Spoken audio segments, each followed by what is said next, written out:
Hello everyone. આપણી ધોરણ 9માં unit number 2 dental health, જેના ગ્રામરમાં લાસ્ટ ટોપિકમાં શું જોયું તેની ફરી એક નજર કરીએ. લાસ્ટ ટોપિકમાં આપણે મોડલ વર્બ્સ એટલે સહાયક ક્રિયાપદો can, could, may, might, should, must, have to વગેરે જેવા મોડલ વર્બ્સ જોયા. હવે જેની અંદર સૌથી પહેલા જોયું આપણે કેન. હવે કેનની અંદર આપણે 3 ભાગ જોયા, જેમાં પહેલો હતો કે શોઈંગ ઓબ્લિક એક્સપ્રેસિંગ એબિલિટી ઓર સ્કિલ. તો કેન છે એ સ્કિલ એટલે આવડત અને એબિલિટી એટલે ક્ષમતા, કે કોઈ પણ કાર્ય કરવા માટે સક્ષમ છે તેવું દર્શાવવા આપણે કેનનો ઉપયોગ કરીએ છીએ. નેક્સ્ટ, કેનનો બીજો ઉપયોગ આપણે જોયો કે શોઈંગ અ પરમિશન એટલે પરવાનગી આપવા માટે. નંબર 3 પર આપણે જોયું કેનનો જ ઉપયોગ, જેમાં એક્સપ્રેસિંગ પોલાઇટ રિક્વેસ્ટ એટલે વિનમ્રતાથી વિનંતી કરવા માટે. વાક્યની શરૂઆતમાં પ્રશ્ન આપણે જ્યારે પૂછીએ ત્યારે તે કેનનો ઉપયોગ કરીએ છીએ, એટલે વિનંતીપૂર્વક કોઈને પ્રશ્ન કરવા કેનનો યુઝ કરીએ. ત્યાર પછી હતું કેનનું નેગેટિવ કેન નોટ અથવા કુડ નોટ. કુડ છે તે કેનનું પાસ્ટ ટેન્સ ભૂતકાળ છે. હવે તે શું હતું કે એક્સપ્રેસિંગ ઇનએબિલિટી. ઇનએબિલિટી એટલે અસક્ષમતા, કે કોઈ વ્યક્તિ કોઈ કાર્ય કરવામાં સક્ષમ ન હોય, તેથી શું વાપરીએ કેન નોટ અથવા તો કુડ નોટ. નેક્સ્ટ પોઈન્ટ હતો use of May, expressing permission. Permission એટલે પરવાનગી આપવા માટે. તો કોઈ વ્યક્તિને કોઈ કાર્ય કરવા માટેની જ્યારે પરવાનગી આપીએ ત્યારે મોડલ વર્બ તરીકે આપણે મેનો ઉપયોગ કરીએ છીએ. ત્યાર પછી મેની અંદર જ તે બીજો ઉપયોગ તેનો કે એક્સપ્રેસિંગ રિક્વેસ્ટ એટલે વિનંતીપૂર્વક પ્રશ્ન પૂછવા માટે. જેવી રીતે આપણે કેનનો ઉપયોગ કરીએ છીએ તેવી જ રીતે વિનંતીપૂર્વક પ્રશ્ન પૂછવા મેનો પણ ઉપયોગ થાય છે. નેક્સ્ટ, મેના જ ઉપયોગમાં એક્સપ્રેસિંગ પોસિબિલિટી. પોસિબિલિટી એટલે સંભાવના, શક્યતા, કે ભવિષ્યમાં કદાચ આમ થશે તેવું દર્શાવવા માટે મેનો ઉપયોગ થાય છે. ત્યાર પછી યુઝ ઓફ શુડ. શુડના તેની અંદર આપણે 2 જોયા, કે એક્સપ્રેસિંગ ડ્યુટી. ડ્યુટી એટલે તમારી ફરજ છે કે યુ શુડ ડુ ઇટ, તમારે તે કરવું જોઈએ. અને સેકન્ડ પર છે એક્સપ્રેસિંગ એડવાઇસ એટલે સલાહ આપવા માટે, કે you should do your homework regularly, તમારે તમારું ગૃહ કાર્ય નિયમિતપણે કરવું જોઈએ. એટલે ડ્યુટી તમારી ફરજ દર્શાવવા માટે અને સલાહ આપવા માટે શુડનો ઉપયોગ થાય છે. નેક્સ્ટ આપણે જોયું યુઝ ઓફ મસ્ટ એટલે મસ્ટનો ઉપયોગ, એક્સપ્રેસિંગ નેસેસિટી એન્ડ કમ્પલ્શન એટલે ફરજિયાતપણું દર્શાવે છે કે તમારે કોઈ કાર્ય ફરજિયાતપણે કરવું જ જોઈએ.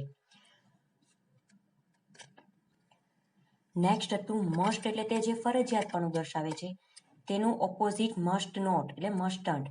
તો એક્સપ્રેસિંગ પ્રોહિબિશન. પ્રોહિબિશન મીન્સ નિષેધ દર્શાવે કે કોઈ કાર્ય ફરજિયાત તમારે ન જ કરવું જોઈએ. સ્મોકિંગ કરવું એ હેલ્થ માટે ઇન્જરિયસ હાનિકારક છે, તો આપણે સ્મોકિંગ કરવું જોઈએ નેવર. તો you must not smoke in bus, તો તમારે બસમાં સ્મોક કરવું જોઈએ. Not only bus but in a real life. Must અને મસ્ટ નોટ પછી હતું use of have to, expressing compulsion તે ફરજિયાતપણું, કે અમુક પરિસ્થિતિમાં કર્તાને અમુક ક્રિયા ફરજિયાતપણે કરવી જ જોઈએ, તેથી તેની માટે હેવ ટુ મોડલ વર્બનો ઉપયોગ થાય છે. લાસ્ટ નંબર 13 પર હતું કે use of B going to, expressing intention એટલે ઈરાદો, કે હું આમ કરવા તરફ જઈ રહ્યો છું. નેક્સ્ટ, હવે આપણે તે ફંક્શન મોડેલ વર્બ હતા તેના પરથી એક્સરસાઇઝ જોઈએ. કે હવે એક્સરસાઇઝ છે કે match the expressions in A with the proper function they convey in B. એટલે કે એને બીના યોગ્ય ફંક્શન સાથે જોડવાનું છે. હવે જ્યારે પણ તમારે મેચ ધ ફોલોવિંગ આવે એટલે યોગ્ય જોડી આવે ત્યારે સૌથી પહેલાં બી વિભાગ આખો વાંચી લેવાનો. તો ચાલો આપણે પહેલાં જોઈએ બી વિભાગમાં શું છે. તો તેનો પહેલો પોઈન્ટ આપ્યો છે કે એક્સપ્રેસિંગ કમ્પલેશન. કમ્પલેશન મીન્સ ફરજિયાતપણું દર્શાવે. તો એમાં આપણે શું આવે છે, તો આપણે મોડલ વર્બ જોયા તેમાં કમ્પલેશન એટલે ફરજિયાતપણું શેમાં આવ્યું, તો એક મસ્ટ એટલે મસ્ટ એટલે ફરજિયાત કોઈ ક્રિયા કરવી જ. અને બીજું હતું કે હેવ ટુ, એટલે કોઈ કાર્ય કરતા એ ફરજિયાત કરવું જ પડે. એ મસ્ટ અને હેવ ટુ જે કમ્પ્લેશન ફરજિયાતપણું દર્શાવે. નેક્સ્ટ હતું શોઈંગ એબિલિટી. એબિલિટી એટલે ક્ષમતા, તમારી સ્કિલ, આવડત. તો તે શેમાં આવે છે? કેનમાં. કેન એટલે શું દર્શાવે? તે એબિલિટી, સ્કિલ દર્શાવે. C expressing permission. પરમિશન એટલે પરવાનગી. તો પરવાનગી પોલાઇટલી રિક્વેસ્ટ એટલે નમ્ર ભાવે વિનંતી કરવા, પરમિશન આપવા અથવા મેળવવા. તો આપણે મે અને કેન બંનેનો ઉપયોગ પરમિશન માટે કરીએ છીએ. અને નેક્સ્ટ હતું એક્સપ્રેસિંગ પ્રોહિબિશન. પ્રોહિબિશન મીન્સ નિષેધ, એટલે કોઈ કાર્ય ફરજિયાત તમારે ન જ કરવું જોઈએ, તે નિષેધ દર્શાવે. તો તે શેમાં હતું? મસ્ટ નોટમાં. હવે એ વિભાગ જોઈએ. તો એ વિભાગમાં જે આપ્યા છે સેન્ટેન્સ તે આપણે રીડ કરી અને બી વિભાગના સેન્ટેન્સ સાથે મેચ કરવાના છે. એમાં પહેલું છે કે I can make tea for you. શું આવ્યું અહીં? મોડલ વર્બ તરીકે કેન. કેન શું દર્શાવે છે? એબિલિટી. તો બી વિભાગમાં આપેલું છે? યસ, બી વિભાગમાં બી લખેલું છે કે શોઈંગ એબિલિટી. હું તમારી માટે ચા બનાવી શકું છું. તેથી નંબર 1 ને આપણે બી સાથે જોઈન્ટ કરશું. અથવા તો તમારે તેનો આન્સર નીચે લખવો હોય તો પણ લખી શકો છો. Second, you can join our school trip. હવે જો અહીં પણ કેન આવ્યું. ઉપરનું કેન હતું તે શું હતું? ચા બનાવી શકવું. તેની ક્ષમતા હતી, આવડત હતી કે તે ચા બનાવી શકે છે.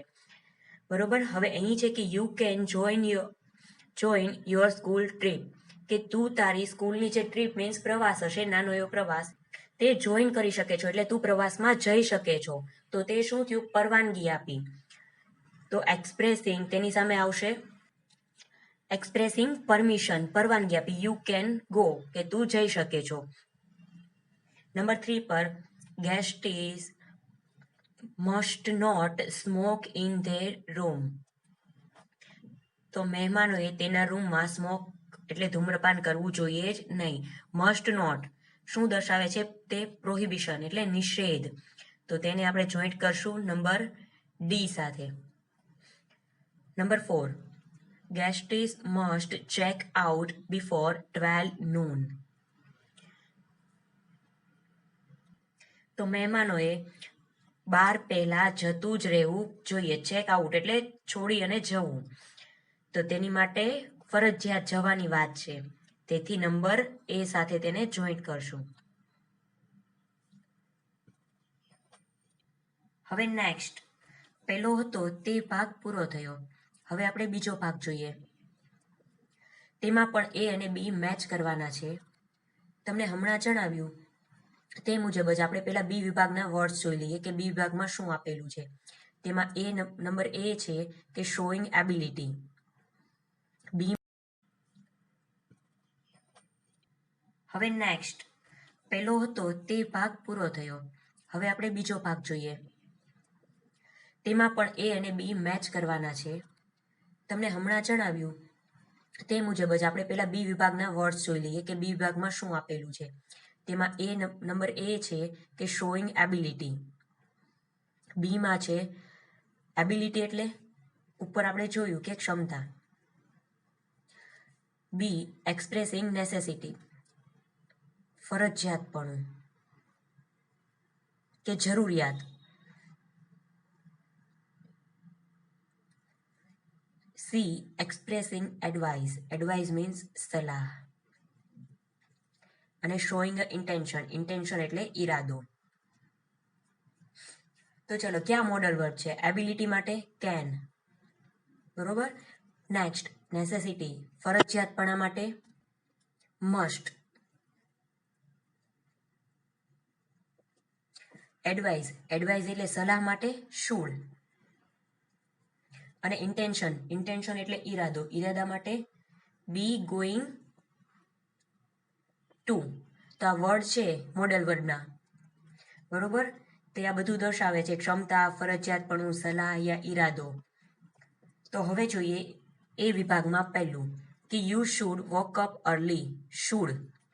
હવે આખા વાક્યનું ગુજરાતી કરીએ. વોકઅપ અર્લી એટલે વહેલા જાગવું જોઈએ. તો તે શું થયું? તારે વહેલા જાગવું જોઈએ. તે સલાહ આપી, એડવાઇસ આપી. તો તેથી આમાં એડવાઇસનું ક્યાં છે? સી પર. તો ફર્સ્ટને આપણે જોઈન કરશું સી સાથે, એક્સપ્રેસિંગ એડવાઇસ.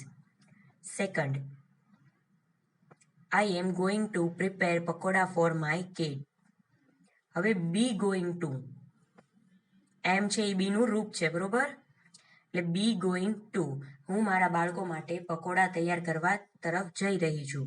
તો એ ઇન્ટેન્શન દર્શાવ્યું કે તેને પકોડા તૈયાર કરવાનો ઈરાદો છે.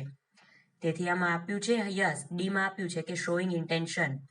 તો તેને જોઈન કરશું સેકન્ડને ડી સાથે.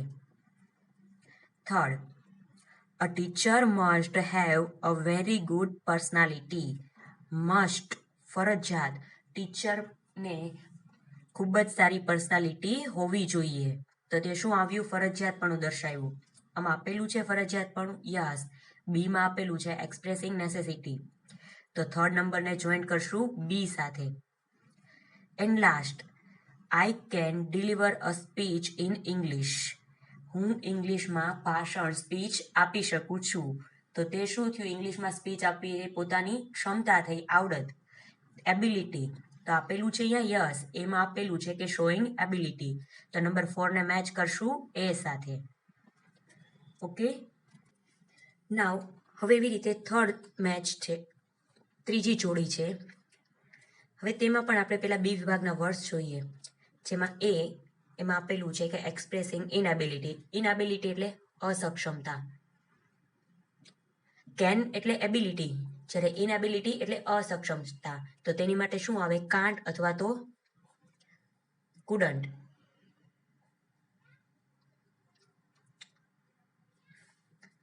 બી તેમાં આપેલું છે એક્સપ્રેસિંગ કમ્પ્લેશન. કમ્પ્લેશન મીન્સ ફરજિયાતપણું. તો તે શેમાં આવ્યું હતું? તેની માટે કયો મોડલ વર્બ યુઝ કરીએ છીએ? Must. C expressing duty. Duty means ફરજ. તો તે માટે શુડ.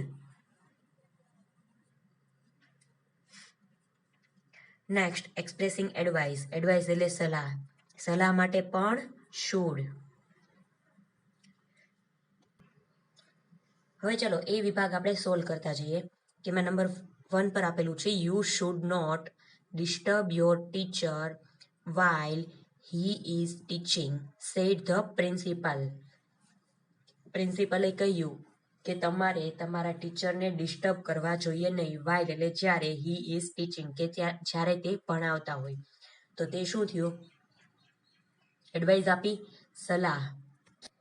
તો આમાં આપણને આપેલું છે નંબર 4 યાની ડી.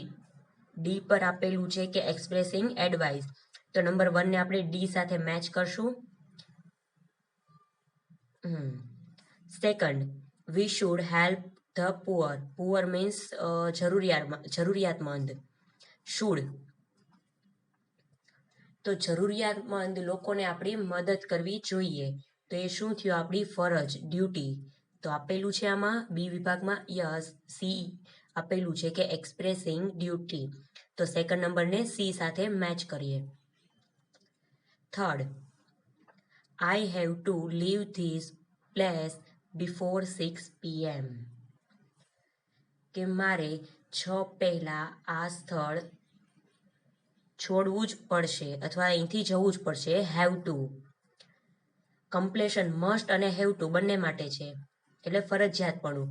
તો બીમાં આપેલું છે એક્સપ્રેસિંગ કમ્પ્લેશન. નંબર 3 ને આપણે મેચ કરશું બી સાથે. Fourth, my friend could not attend my birthday party. Could not કરી શક્યો નહીં. મારો મિત્ર જે મારી બર્થડે પાર્ટી એટેન્ડ કરી શક્યો નહીં. તો તેની માટે એ પર આપેલું છે એક્સપ્રેસિંગ ઇનએબિલિટી એટલે અસક્ષમતા. તો તે પાર્ટી અટેન્ડ કરવામાં અસક્ષમ રહ્યો. એટલે અહીંથી આપણે તેને મેચ કરશું એ સાથે. બરોબર? તો ચલો હવે જોડી છે તે કમ્પ્લીટ થઈ. ત્યાર પછી જોઈએ complete the sentence with the function given in the bracket. તો આ સેન્ટેન્સીસ એટલે વાક્યો જે છે તેને કૌંસમાં આપેલા શબ્દોની મદદથી પૂર્ણ કરવાના છે. કૌંસમાં જે ફંક્શન આપેલા છે એટલે આપણે તે મોડલ વર્બનો યુઝ કરી અને પૂરા કરવાના છે. ફર્સ્ટ નંબર પર છે you blank school regularly said my father. તો મારા પિતાએ કહ્યું કે તારે રેગ્યુલરલી નિયમિતપણે સ્કૂલે જવું જોઈએ. તો તે શું થયું? સલાહ આપી. તેને કૌંસમાં આપેલા શબ્દોની મદદથી પૂર્ણ કરવાના છે. કૌંસમાં જે ફંક્શન આપેલા છે એટલે આપણે તે મોડલ વર્બનો યુઝ કરી અને પૂરા કરવાના છે. ફર્સ્ટ નંબર પર છે you blank school regularly said my father. તો મારા પિતાએ કહ્યું કે તારે રેગ્યુલરલી નિયમિતપણે સ્કૂલે જવું જોઈએ. તો તે શું થયું? સલાહ આપી કહેવાય કે ડ્યુટી કહેવાય. એક્સપ્રેસિંગ ડ્યુટી, તમારી ફરજ જે દર્શાવો. તો ડ્યુટી માટે આપણે મોડલ વર્બ કયો યુઝ કરીએ છીએ? શુડ. તો યુ શુડ. હવે સ્કૂલે જવું છે તો તેના માટે ગો. ગો એટલે જવું. ગો ટુ સ્કૂલ રેગ્યુલરલી, કે તમારે રેગ્યુલરલી સ્કૂલે જવું જોઈએ, જે તમારી ફરજ છે. Second, guest is blank before 12 noon expressing necessity, એટલે ફરજિયાતપણું જે દર્શાવવાનું છે. તો ફરજિયાતપણું દર્શાવતો આપણે મોડલ વર્બ કયો યુઝ કરીએ છીએ? મસ્ટ. તો ગેસ્ટ ઇઝ મસ્ટ. હવે જવા જોઈએ તેની માટે check out before 12 noon. Number 3, you blank TV now expressing permission. Permission એટલે પરવાનગી આપી. પરવાનગી આપવા માટે કેન અથવા મે. તો આપણે અહીં કેનનો યુઝ કરીએ કે યુ કેન. હવે જોવું છે, ટીવી છે એટલે જોવાની વસ્તુ, તો તેની માટે કયો વર્બ યુઝ કરીએ? વોચ. વોચ એટલે જોવું, જે ક્રિયાપદ, કે હવે તું ટીવી જોઈ શકે છો. Number 4, I blank the tabla expressing ability. Ability means તમારી ક્ષમતા, આવડત, સ્કિલ. તો તેની માટે કેનનો ઉપયોગ કરીએ કે આઈ કેન. તબલા છે તે વગાડવાના છે, તેથી વર્બ ક્રિયાપદ તરીકે શું વાપરશું? પ્લે. કે I can play the tabla, કે હું તબલા વગાડી શકું છું. Number 5, I have not meet him for a long time. એટલે કોઈને લાંબા સમયથી આપણે મળેલા નથી અને હવે તેને મળવાની ઈચ્છા તો થાય ને, તેથી આઈ બ્લેન્ક ધીઝ ઇવનિંગ. આ સાંજે હું તેને મળવાનો છું. હવે જોઈએ કૌંસમાં શું છે? Expressing intention. ઇન્ટેન્શન મીન્સ ઈરાદો દર્શાવો. તો તેની માટે શું આપણે યુઝ કરીએ છીએ કે બી ગોઈંગ ટુ, કે હું આ કરવા તરફ જઈ રહ્યો છું. આઈ સાથે બીનું રૂપ કયું વાપરશું? મળવા તરફ જઈ રહ્યો છું, તો એમ. આઈ એમ ગોઈંગ ટુ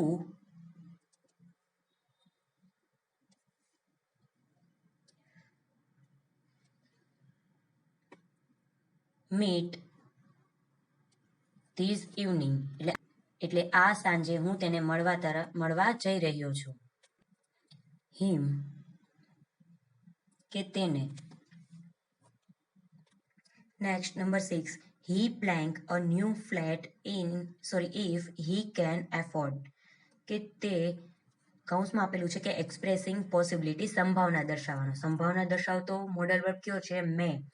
કે તે કદાચ નવા ફ્લેટ ખરીદશે, તેથી હી મે. ખરીદવું એટલે તેની માટે ક્રિયાપદ કયું આવશે? બાય. ફ્લેટ છે તે ખરીદવાની વસ્તુ છે, તેથી he may buy a new flat if he can afford. 7, I am not willing to go there but I blank. Into bracket આપેલું છે એક્સપ્રેસિંગ કમ્પ્લેશન, એટલે ફરજિયાત પણ દર્શાવવાનું છે. તો કમ્પ્લેશન આપણે શેમાં યુઝ કરીએ? તેની માટે કયો મોડલ વર્બ છે? મસ્ટ. અને બીજો હેવ ટુ. હવે વિલિંગ એટલે હેતુ અથવા ઈરાદો, કે મારે ત્યાં જવાનો કોઈ હેતુ કે ઈરાદો નથી. બટ આઈ, પરંતુ. તો હવે શું યુઝ કરશું? Must yeah have. જવાનો તો કોઈ ઈરાદો નથી, પરંતુ આઈ એટલે મારે અથવા હું કે આ ફરજિયાતપણે કર્તાને કોઈ ક્રિયા જ્યારે ફરજિયાત કરવી પડે તેની માટે હેવ ટુ. તો આઈ હેવ ટુ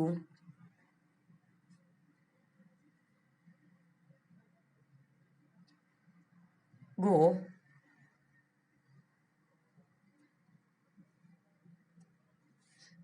અહીંયા આવશે વિલ, કે જવાનું છે, કે I will have to go, પછી ધેર, કે મારે ત્યાં ફરજિયાત જવું જ પડશે. Number 8, today is the last day. આજે છેલ્લો દિવસ છે. I blank the telephone bill. Telephone bill જે આજે છેલ્લો દિવસ છે એટલે ફરજિયાત ભરવું જ પડે. તો એક્સપ્રેસિંગ નેસેસિટી, નેસેસિટી મીન્સ ફરજિયાત પણ દર્શાવે છે. તો તેની માટે મોડલ વર્બ તરીકે મસ્ટનો ઉપયોગ થાય, કે આઈ મસ્ટ. હવે બિલ ભરવું એટલે ચૂકવવું, તો પે ધ બિલ, એટલે કે મારે બિલ છે ચૂકવવું જ પડશે. Next number 9, you blank in sport. Sport means રમતગમત માટે. હવે એક્સપ્રેસિંગ એડવાઇસ એટલે સલાહ આપવાની છે, તો સલાહ આપવા માટે શુડનો. હવે સ્પોર્ટ્સ રમતગમતમાં આપણે આગળ હોઈએ તો આપણને કોઈ શું સલાહ આપે, કે તમારે સ્પોર્ટ્સમાં ભાગ લેવો જોઈએ. તો યુ શુડ ભાગ લેવો એટલે take part in sport. Number 10, blank sir seeking permission. Permission એટલે પરવાનગી, મંજૂરી મેળવવાની. તો હવે તમે ક્લાસમાં એન્ટર થવું હોય તો શું કહો, તમારા ટીચરને પરમિશન તો લ્યો છો ને, કે મે આઈ કમ ઇન સર. તો આપણે તે જ લખવાનું છે, કે મે આઈ કમ ઇન સર. અહીં તમારું સેકન્ડ યુનિટ ગ્રામર જે કમ્પ્લીટ થાય છે. તો વિદ્યાર્થીઓ, તમારે આખું ગ્રામર તમારી ગ્રામરની ફેરબુકમાં વ્યવસ્થિત લખવાનું જ છે, બરોબર. હવે આજે આપણે એક્સરસાઇઝ કરી, તેમાં શું જોયું, તો મેચ ધ પ્રોપર ફંક્શન. એ અને બી વિભાગ મેચ કરો અને ત્યાર પછી complete the sentence with the function given in the bracket. કૌંસમાં આપેલા ફંક્શનની મદદથી સેન્ટેન્સ છે તે કમ્પ્લીટ કરો. એટલે બધું જ તમારે ફેરબુકમાં લખવાનું છે.